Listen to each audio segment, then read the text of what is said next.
Lesson 43, converting decimals to fractions, converting fractions to decimals, and converting percents to decimals. So really try and stay as engaged as you can, even maybe try and do the examples first and then watch the video. That would be a really good way to see where you're at with that. So my challenge to you is to try the examples, and if you really have no clue how to do it, turn it back on. But you may just use the notes, see if you can do those examples and see if if you need to relearn this or if you're good with it. And then maybe come back on and just make sure you have the right answers, or look in the book and make sure you have the right answers. But start out with the warm-up and then check those answers with me, or in your book again, or in your solution manual. And you may begin.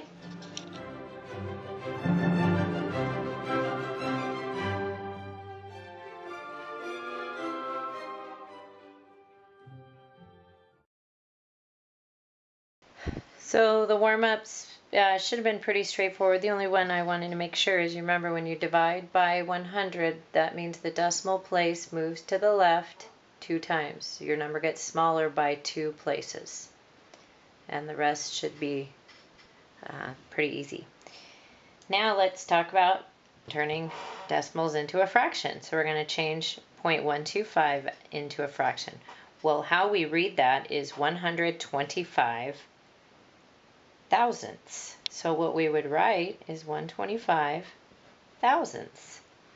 And what I'd actually like you to do is get so good at this, and we're going to do it, it will be part of the time test, is knowing the fraction for this without having to change it and then reducing. You'll know the reduced fraction right away. In fact, I'm not sure if you realize this, and it would be something that I want you to memorize, but 8 times 125 equals 1,000. 8 of these makes 1,000. So this reduces to 1/8. Next time you see 0.125, I want you to know that is 1/8. This is something worth memorizing. Okay? In fact, 1/8, 1/3, 1/6, I believe, well, obviously 1/2, 1/4, 3/4. Those are all fractions I want you to memorize, but 1/8 and maybe 3/8. We'll see when we get to that. So our answer there is 1/8. All right, write 11 and 42 hundredths as a mixed number. Well, I just said it, didn't I? 11 and 42 hundredths. And then to reduce that, we get 11. And half of 42 is 21. Half of 100 is 50. And that happens to be as reduced as we can get. Example 3 now, we're going to change. So we've gone from decimals to fractions, decimals to mixed numbers. Now we're going to do fractions to a decimal, so the other way. It's a little bit harder unless it's got, unless the denominator is a multiple of 100. That's going to be easier, right? Because 23 100ths, we know, is 23, or 0.23. Now, in case you've forgotten how to do that, fractions also are all division problems. Remember, fraction equals division. So what that means is we take the numerator and divide it by the denominator. Okay, so what that would be 7 divided by 4. Now there's 2 ways to do this actually. We could put it, the book doesn't even tell us to do this, but I feel like, wouldn't it be nice for you to know? Could we put, if it's a multiple of 100, could we change this fraction into 4 times 25 is 100, so 7 times 25 is 175. So that as a decimal is 1, and 75 over 100, 1 3/4, so 1.75. Now that's one way mentally to do it, but let's do it when all else fails and you don't remember you didn't think of this. What that means is 7 divided by 4. And you might think, well, that looks like we're going to be stuck there. So yes, we're going to put a couple extra placeholders. All right, so 4 goes into 7 one time, and we just do some division there, and then look what happens. In this case, we were lucky, and it ends up with not a repetand and not a repeater, and doesn't go on and on forever. It stops, which is great. So our answer is 1.75, just like you might have gotten when we did with the fractions.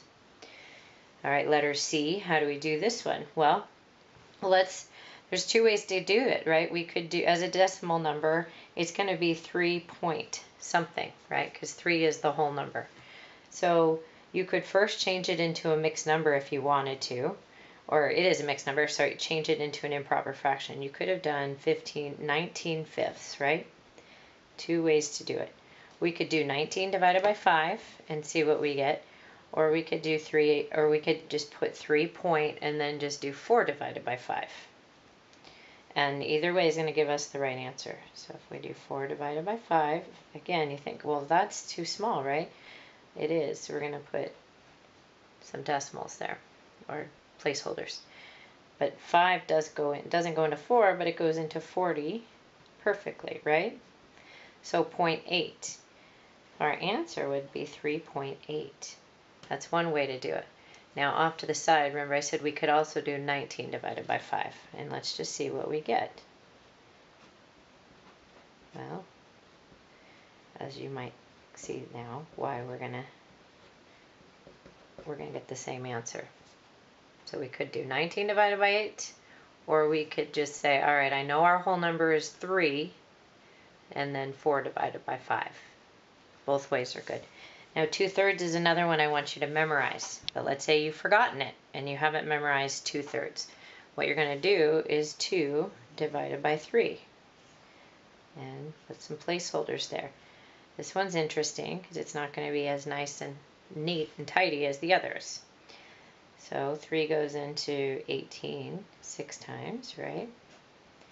And then, as you notice, we're going to get the same thing over and over. We've got a repeater, right? And so the answer is 0.6666 with a bar. So how do we write that as a decimal number? We could just, the answer here would be 0.6 with a bar. They didn't ask us to round it, so 0.6 with a bar is our answer. And let's see, example 4. Now, percents as decimals. All we do with those is move the decimal point. What it means is 25, all of these mean that is the per 100. If you have a decimal after a number, it just means that it's a fraction where 100 is the denominator. So this means 25 100ths. This means 125 100ths. 2.5 100ths, 50 100ths, and 7.5 100ths.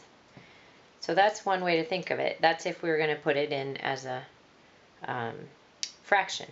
But what we basically do is if we divide all these by 100, we move the decimal point from where it was. All of these, the decimal point, if it's not shown, it means it's at the end of the last digit. So 25 100ths is 0.25. This one moves twice, so 1.25. Twice would be 0 or 0.025. All right, again, I'm going fast because this should be review. 50%, again, we move it over, is just 0.5. Now this, if we remove it, that's the same as this. 7.5%, isn't it? It's just got a fraction in it. So what that means is it moves over, it'd be 0.075. Okay? A lot of scientific calculators don't have a percent key, and although mine is not a scientific, so I have a percent key wherever it went. There it is. A lot of calculators don't have percent keys, so they assume that you are smart enough to divide the percent by 100 and punch it in as a decimal. Okay. practice, go ahead and try all these.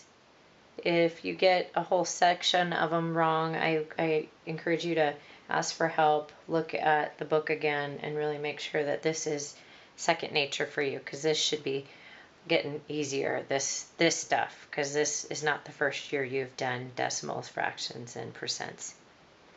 And I'm going to go ahead and do these pretty quickly.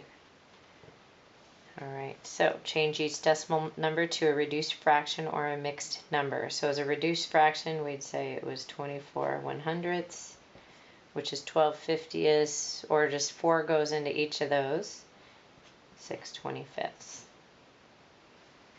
Okay, the next one, as a mixed number, we're going to get 45 and 6/10ths, and that is 45 and 3/5. Not sure if you can read my writing there, sorry about that. And then 2.375, we get that as a fraction. And 375, a couple ways you could do it is, I actually know, like I said, I don't know, 75 goes into the top and bottom, but we can do it slowly. We can divide by 25s. So there are 3 11/4, I believe, in there. And how many quarters in 1,000?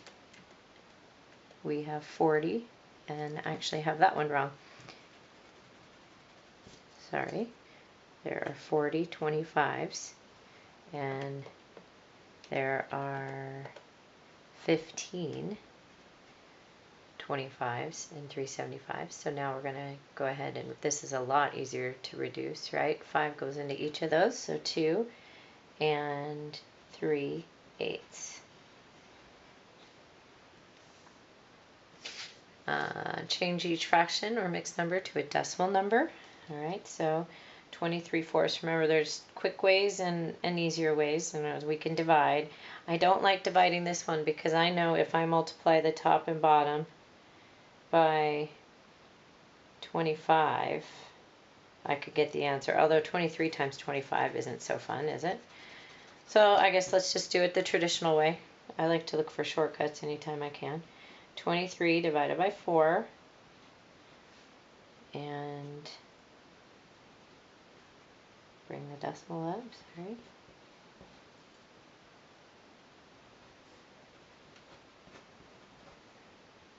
All right, so we get 5.75. I'm going to write it nicer down here. There we go.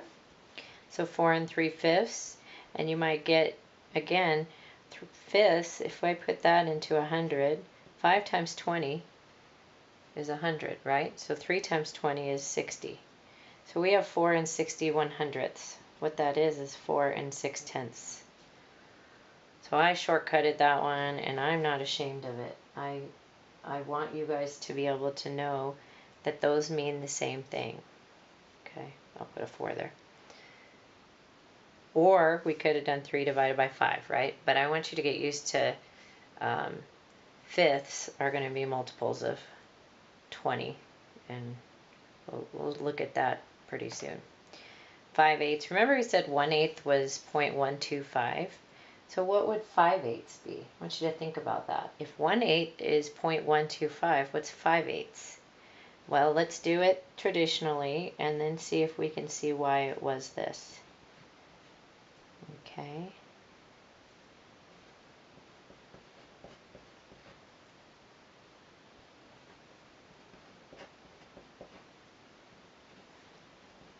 Okay, so there's our division problem. We get 0.625. Now, if we had multiplied 0.125 times 5, we would have gotten 0.625. All right, 5/6. Let's go ahead. I'm guessing. Usually when we have sixths, we're going to have a repeater.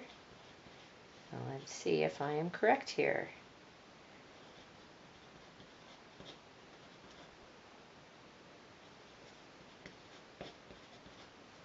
Look, there it is. It showed itself. So it looks like we're going to get that over and over. So what we're going to do is 0.83 with the bar. Okay. These last 5 should be, or 4 should be very easy. We have 8% is 0.08. This is 0.125, which happens to be 1/8, right? If you wanted just a little heads up that 1/8 is 12.5% and it's 0.125. Okay, 150% is 1.5. 6.5% is 0.065. There you have it. Nice job.